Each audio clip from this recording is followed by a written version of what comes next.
if you type a question on a Google, you get a lot of links of that particular keyword that may be unorganized, that may be sometime related to research paper, that means sometime related to research article, that may be sometime related to any research blog or to maybe a university site.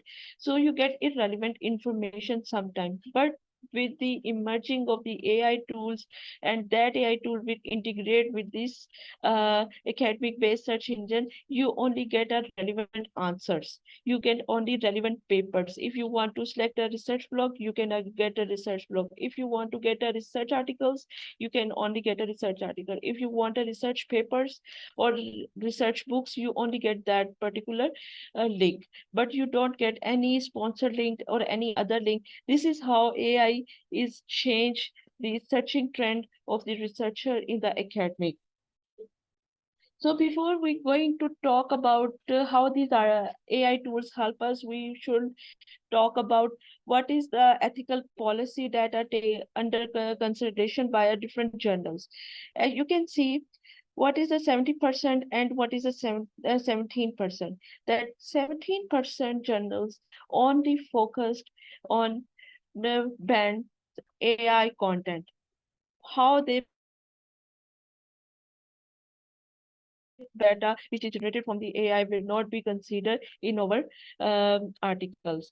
And 70% did not pay attention towards maintaining the guideline towards the AI tools. So they have maintained different guidelines, but they are not that much sharp or that much clear.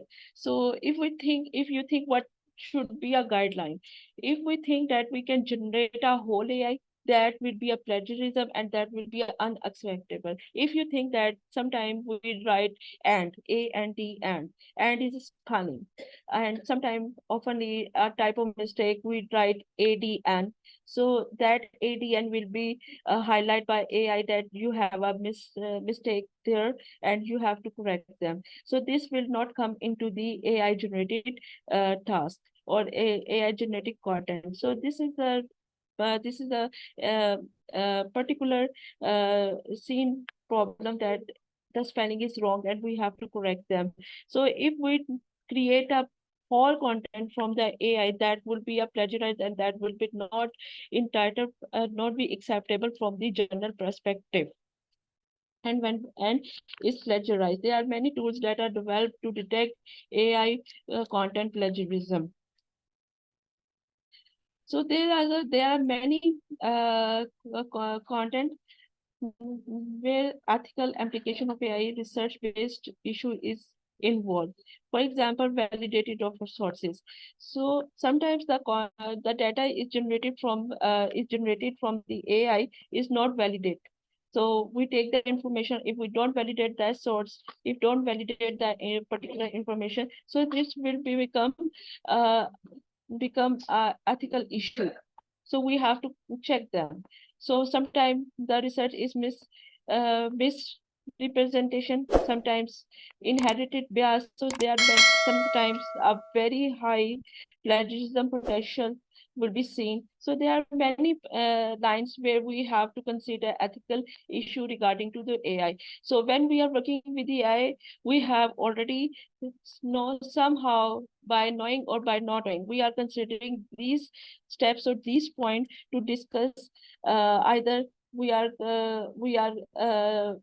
are passing through these ethical issues or not. We are passing, the main problem is plagiarism. We have a plagiarism or not. We can recheck them and we can rewrite them so we can reduce the plagiarism. That's how the content will be changed, and that's how the whole content you have taken is will be changed. But it is not recommended to take the content from the AI, research thoroughly with the specific sources, citations, and then write them in your research paper or research articles.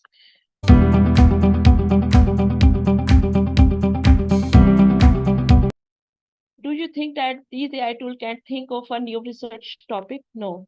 You are the on writer and you are the researcher. You can think a novel research idea, a novel research methodology to work on it.